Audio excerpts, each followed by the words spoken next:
నన్ను ఎవరు ముట్టుకున్నారో ముందుకు రండి. అది నేనే. నీ వస్త్రపు అంచు నిజంగా నీ అంచు మాత్రమే. నువ్వు అపవిత్రం కాలేదు.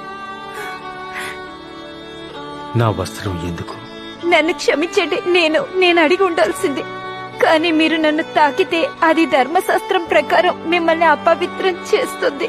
నేను రోగంతో నన్ను 12 ఏళ్లుగా నాకు రక్తస్రావం ఉంది. దాన్ని ఎవరు ఆపలేకపోయారు. కానీ నేను మీ వస్త్రపు చెంగు తాకగలిగితే చాలని నమ్మాను.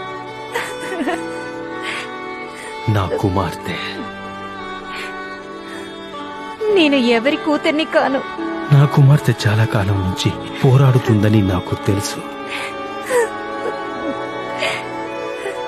నువ్వు అలసిపోయి ఉండాలి. అది నిజం.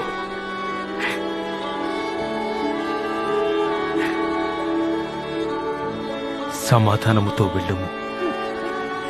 నీ విశ్వాసము నిన్ను స్వస్థపరిచింది. Download ShareChat.